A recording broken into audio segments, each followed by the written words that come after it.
Olá pessoal, professor Marquinhos mais uma vez com vocês. Vamos lá continuar aqui o estudo dos grupos vegetais, né? A nossa botânica, que vocês adoram. E a gente vai hoje então começar a aula falando das pteridófitas. Lembra? A gente divide os grupos vegetais em 4 grandes grupos, em 4 principais grupos, né? Briófitas, os musgos, né? Pteridófitas, samambaias, avencas e tal. As gimnospermas, os pinheiros, sequoias, e as angiospermas, as árvores com frutos, né? Muito bem, então a gente já falou de briófita na aula passada, né? Plantas de ambientes sombreados e tal, e agora vamos falar das pteridófitas, né? Bom, ptérido quer dizer ar, fito é planta. Então, as pteridófitas, o grande barato delas é que elas são as primeiras, são o primeiro grupo vegetal a não depender de água no ambiente para a sua sobrevivência. Eles dependem de água no ambiente para a reprodução, a gente já vai ver isso. Mas eles não precisam mais estar em ambientes úmidos, tá? Bom, então, pteridófitas vivem sobre outras plantas muitas vezes, em locais sombreados, tá? Tem algumas espécies ainda aquáticas, tá bom? Mas o grande barato, olha só, apresentam vasos condutores de seiva, xilema e floema. O xilema carrega seiva bruta, água e sais minerais, que a raiz absorve e leva até as folhas para que ocorra a fotossíntese. O floema carrega seiva elaborada, orgânica, né, que é o produto da fotossíntese que vem das folhas, descendo em direção à raiz, passando por todos os tecidos vegetais. Tá bem? Muito bem. Então tem vasos condutores de seiva. Tá? E já tem uma outra novidade aqui, que são os órgãos vegetais. Elas têm raiz, têm caule e têm folha. Coisa que as briófitas não tinham. Tá? As briófitas geralmente tinham simplesmente uma estrutura inteira chamada talo, ou quando apresentavam alguma coisa, alguns órgãos vegetais rudimentares, eram, né, os rizóides, cauloides e filóides, mas não era estrutura vegetal, órgãos vegetais bem formados, como são nas pteridófitas. Então, quais são os grandes pontos, né, os pontos principais que fizeram as pteridófitas virarem, né, vegetais terrestres, vivendo, né, fora da água, fora do ambiente úmido? A presença de vasos condutores de seiva, que melhorou bastante, né, a circulação de nutrientes, lembra, antes era por difusão de uma célula a outra, e a presença de órgãos vegetais. Tá bom? Não formam sementes. Pessoal, olha só. Pteridófita não tem flor e não tem semente. Tá? Pteridófita não tem flor e não tem semente. A reprodução delas é parecida com a das briófitas. Tá? A gente pode dividir os grupos, os vegetais, a gente divide em 4 grupos, mas a gente pode também fazer uma divisão em 2 grupinhos maiores. Tá? Briófita e pteridófita são conhecidas como vegetais criptógamos. Cripto quer dizer escondido, e gama vem de gameta, reprodução. Criptógamo é um vegetal que a estrutura reprodutiva não é visível. São as briófitas e as pteridófitas. Aí o outro grupo é chamado de fanerógamos. Os fanerógamos, ou as plantas fanerógamas, são aquelas onde a estrutura reprodutiva fica visível, à mostra. A estrutura reprodutiva é a flor, tá, pessoal? É na flor que fica o pinto e a perereca da planta, né? Eu costumo dizer. Certo? Então, é na flor que ficam as estruturas reprodutivas. Então, nas angiospermas, nas gimnospermas, você já tem a flor. A gente vai ver que nas gimnospermas não é uma flor bem formada, colorida e tal, mas tem uma estrutura reprodutiva lá, visível, à mostra. Nas briófitas e pteridófitas, não tem. Tá bom? Muito bem. Então, não formam sementes. Não tem flor e não tem semente. Tá? Tamanhos variados, indo até cerca de 2 metros de altura. Tá bom? Apresentam raiz caule, subterrâneo, e folhas. Tá? O caule geralmente subterrâneo. Dependentes de água para a reprodução. Na hora da reprodução depende de água no ambiente. Durante a vida, não. Tá? Durante simplesmente assim, para a sobrevivência não precisa. A briófita já precisava. A pteridófita só para a reprodução precisa de água ambiental. Óbvio que todo ser vivo precisa de água. Mas água no ambiente aquático, é diferente. Tá? Beleza. Vasos condutores de seiva. O lenho ou xilema transporta água e sais minerais das raízes até as folhas. É a seiva bruta. Vai de forma ascendente. Líbero ou floema transporta uma solução de açúcares e outros componentes das folhas até as raízes. Seiva elaborada de forma descendente. Tá? Pessoal, o xilema ou lenho formado por células mortas. Tá? E o floema ou líbero formado por células vivas. Tá bem? Esse aqui tem um papel muito importante na sustentação também, não só na condição de seiva, o xilema. Beleza. Uma venca é um exemplo de uma pteridófita. São as avencas. Tá? Samambaiaçu, né? Que é uma pteridófita de porte grande. Tá? O licopódio, que é uma pteridófita bem primitiva, bem antiga. Tá? E as famosas samambaias, né? Que são o grande, pra gente, o grande exemplo de pteridófita. Tá bem? As samambaias. Certo? Beleza. Ciclo reprodutivo. Pode falar, cara. Se samambaia é venenosa... Cara, assim, ó, algumas espécies vegetais podem apresentar alguma toxina. Tá? Então, assim, de forma geral, não é qualquer samambaia que é venenosa. Se existe alguma samambaia que tenha toxicidade, é possível. Eu não sei te dizer, se eu não conheço uma espécie assim determinada que tem isso, mas é possível. Mas tem plantas venenosas, cara. Tem uma plantinha que é bem comum como planta ornamental, que chama Comigo Ninguém Pode. Tá? É uma planta tóxica. O nome dela vem disso, né? Eu já tive um cachorro que morreu porque comeu Comigo Ninguém Pode, cara. Burro pra cacete, né? Muito bem. Vamos lá. Ciclo reprodutivo. Na aula passada, a gente falou que toda planta tem um ciclo reprodutivo haplo-diplobionte. A tal da alternância de gerações. Tem uma geração haploide e uma geração diploide. A geração, só para refrescar a memória, a geração haploide a gente chama de gametófito. Então é uma geração haploide, N. Beleza? E aí tem o esporófito, que nos vegetais é sempre a geração diploide 2N. Tá? Cara, o gametófito fabrica gametas e o esporófito fabrica esporos. Na aula passada a gente falou que o musgo, a gente falou de briófita, né? Os musgos, né? O tapetezinho verde lá, aquilo não é só um gametófito, é um conjunto de gametófitos. E o gametófito é o vegetal permanente, é a fase duradoura, é o que está sempre lá. O esporófito era aquele negocinho, aquela hastezinha, que tinha o esporângio, que fabricava esporo lá em cima, só aparecia para reprodução e depois sumia. Tá bem? Então, lá nas briófitas, o gametófito era vegetal permanente, era a fase duradoura. E o esporófito era transitório, só para reprodução. Então, começava com o gametófito, que fabricava os gametas iam lá para o solo, lembra? Aí o gameta masculino, chamado anterozoide, fecundava o feminino, que chama-se osfera, formava o zigoto. O zigoto dava origem, ele germinava e dava origem ao esporófito. O esporófito sofria meiose, fabricava os esporos que caíam no solo e geravam um novo gametófito. Completou o ciclo. Cara, o ciclo das pteridófitas, ele é idêntico. Só que a diferença é que ele começa pelo esporófito, porque nas pteridófitas, o vegetal permanente, a fase duradoura, é o esporófito. Tá bem? A fase duradoura é o esporófito. Então tá. Começa aqui pelo esporófito. Então, cara, sem medo de errar. Se tu vê uma samambaia, pode dizer, mãe, isso aqui é um esporófito de uma pteridófita. Aí tua mãe te bate, acha que você está xingando ela, né? Então, ó, o esporófito, a samambaia é o esporófito. É diploide, 2N. Vocês já viram que, eu até mostrei na foto aqui, que na parte de trás das folhas das samambaias, costuma ter um pontinho escuro. Esse pontinho escuro nós chamamos de soros. A pronúncia é soro, tá, gente? Então tem os folíolos, que é um pedacinho, isso aqui é uma folha, e aí tem vários folíolos. Tá? E os folíolos têm os soros atrás. Certo? Pessoal, nos soros ficam os esporângios. Vocês lembram que a samambaia é o esporófito. E o esporófito tem uma partezinha dele que fabrica o esporo. Essa partezinha chama-se esporângio. Então o esporângio está ali nos soros. Tá bem? Os soros é que contém os esporângios. A parte do esporófito que fabrica o esporo. Galera, o esporófito é diploide e os esporângios também são diploides. Eles são parte do esporófito. E eles precisam fabricar esporos haploides, N. Que o desenho não está mostrando direito, mas é N aqui, ó. Qual é a divisão celular que ocorre para que uma estrutura 2N, diploide, fabrique esporos N? Meiose. Muito bem. Então, está aqui a samambaia, é o esporófito. Ela tem os seus esporângios lá nos soros. Os esporângios sofrem meiose.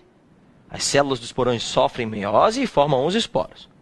O esporo cai ali no substrato, no solo, no chachinho onde está a samambaia, tá? E esse esporo vai germinar e dar origem ao gametófito, igual acontecia na briófita. Então, o esporo cai e gera o gametófito. O gametófito da pteridófita é essa coisinha aqui, ó, que parece um coraçãozinho. Parece uma folha em formato de coração.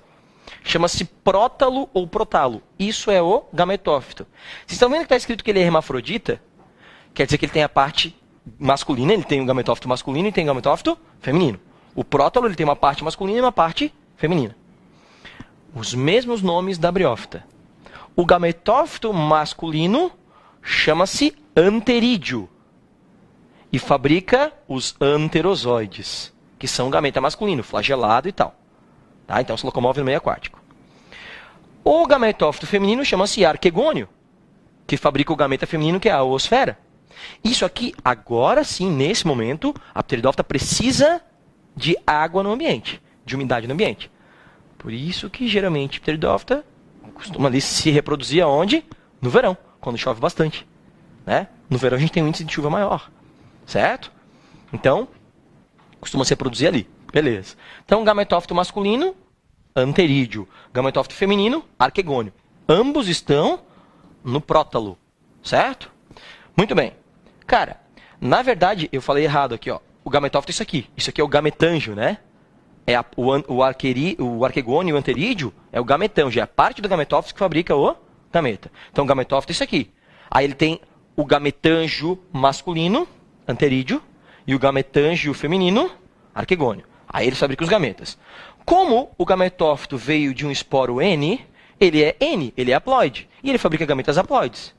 Então, a divisão celular que ocorre para a fabricação de gametas, de novo, é a mitose. Não tem como ter meiose de uma célula N. Não dá para ter célula meio N. Tá? Muito bem.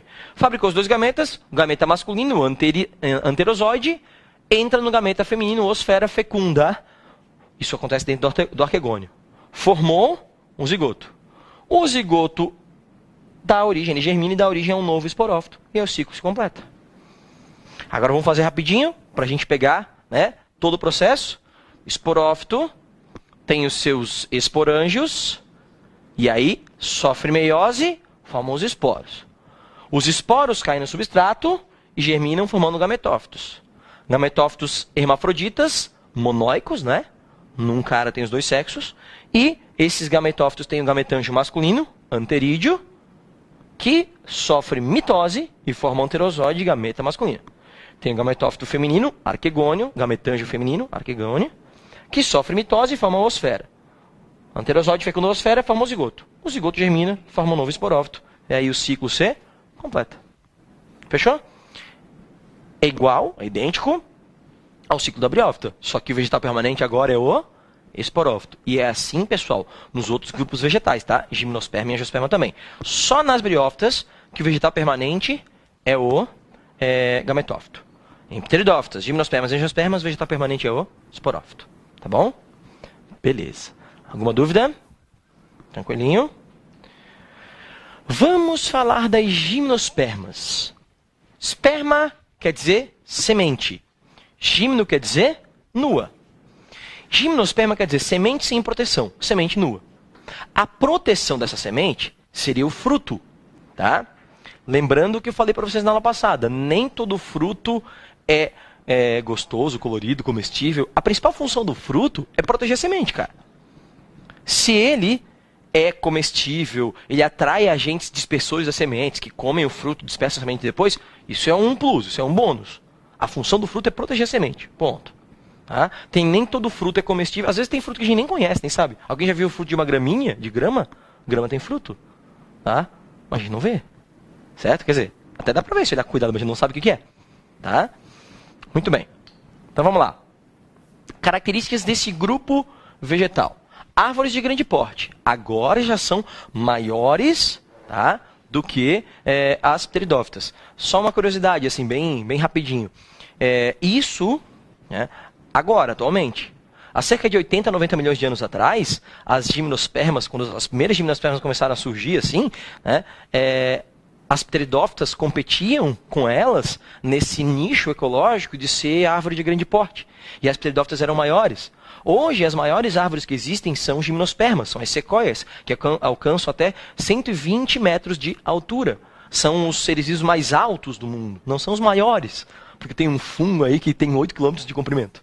tá? Mas são os seres vivos mais altos do mundo, 120 metros de altura. Agora, na época dos dinossauros, tu tinha pteridófita, só que, cara, não era uma samambaia gigante, era uma árvore, só que a árvore não tinha flor e não formava semente. Então era pteridófita, tá? E essas árvores chegavam a 300 metros de altura. Tá? Imagina, para alimentar o maior dinossauro do mundo, tá? Ele chamava-se Argentinossauro. Tá? Os argentinos descobriram não são muito criativos para nomes, né?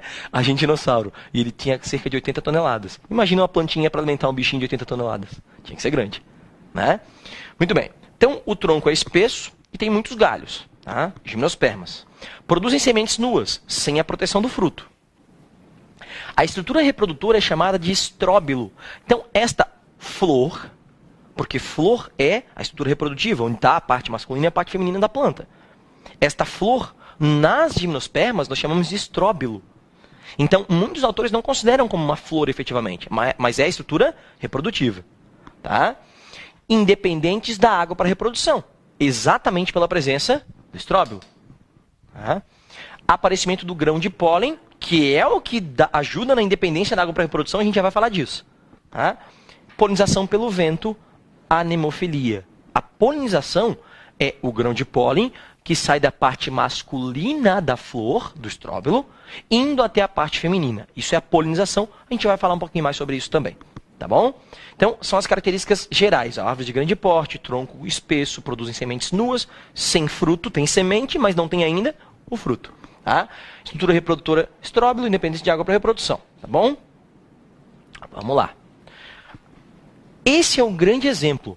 Pessoal, né, que é do sudeste, aí para cima, para o norte e nordeste do país, não está acostumado com essa planta aqui. Essa é uma planta endêmica da região, sendo uma parte da região sudeste e vem até o sul. Né? A Araucária angustifolia, é o famoso pinheiro do Paraná. Certo? Daqui sai o pinhão, né? Que a gente aqui no sul consome, né, como alimento e que é muito, muito gostoso. Né? Muito bem. E bem calórico também, mas é saudável. Tá bom? Então aqui é a Araucária angustifolia.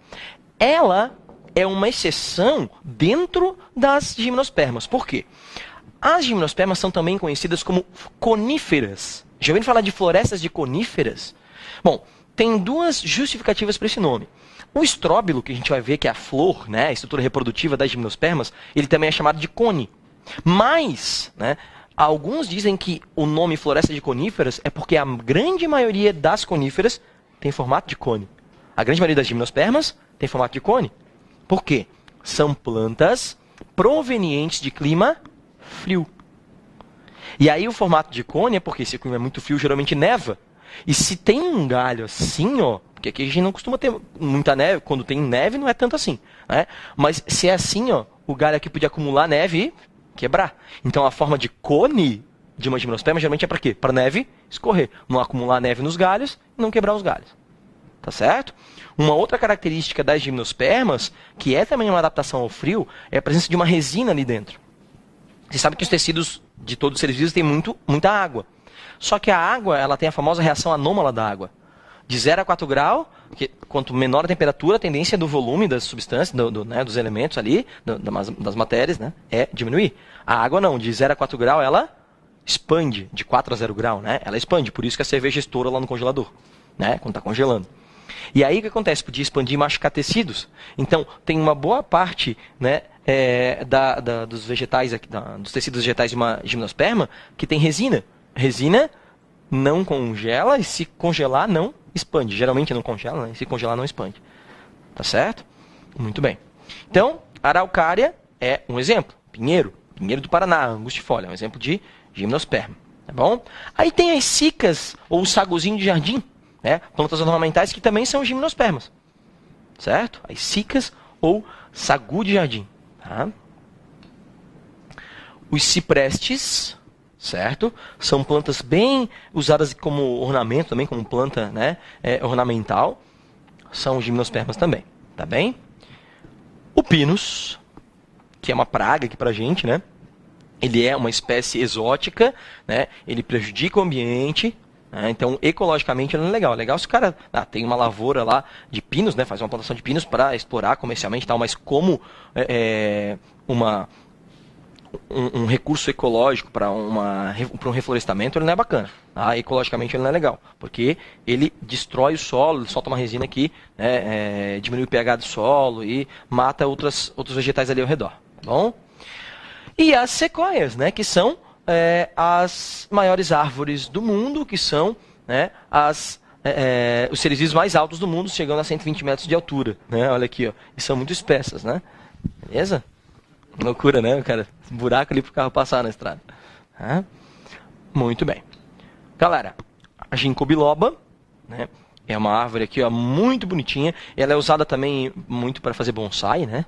E ela fica bonitinha e tal. Então, é uma gimnosperma também, tá? Isso aqui é o estróbilo. Isso aqui é a flor da gimnosperma. Isso aqui. Aquilo que a gente usa aqui no sul, pessoal que está me vendo em casa aí, né? Aqui no sul a gente usa aqui fazer guerrinha, né? Nunca fizeram guerrinha de pinha na testa dos priminhos mais novos, né? É isso aqui, ó. Né? Pô, tem o... Pobre é uma desgraça, né? O pobre gosta de pegar isso aqui agora no Natal, guarda lá do inverno, pega no Natal, aí ele pinta de prateado, bota uma purpurina, faz umas tintas, eu fiz um arranjo de Natal. Pobre, né, cara? Minha mãe faz isso todo ano, né? Então, ó, isso aqui é o estróbilo, tá? Seria a flor feminina, onde está a parte feminina. E esse aqui é a parte masculina. Então quer dizer o seguinte, gente, ó, eu vou falar um pouquinho mais de reprodução das gimnospermas na aula que vem, porque a gente vai fazer uma analogia com a reprodução de angiospermas, é muito parecido, tá? Então a gente vai especificar mais reprodução na aula que vem. Mas assim, ó, como é que funciona essa história? Por que é independente de água? Né? Na parte masculina, no estróbilo masculino, tem os grãos de pólen. Esses grãos de pólen vão alcançar as partes femininas. E eles chegam na parte feminina e eles vão promover aqui uma fecundação. Então, cada um desses negocinhos aqui vai ser fecundado por um grãozinho de pólen, vai chegar um grãozinho de pólen aqui, vai promover uma fecundação, e essa fecundação vai dar origem a uma semente, que aqui é o pinhão que a gente come. Cara, o pinhão, ele é a semente da araucária, ele não é o fruto. O gimnosperma não tem fruto. É a semente. Então a gente come o endosperma da semente, parte de dentro da semente. Tá? Beleza. Vocês já viram, ó, isso aqui é um estróbilo feminino maduro, ou seja, chegaram vários grãos de pólen aqui e deram origem a vários pinhões, várias sementes. Então tomem cuidado, porque o nome disso aqui é estróbilo, cone, mas popularmente a gente chama de pinha.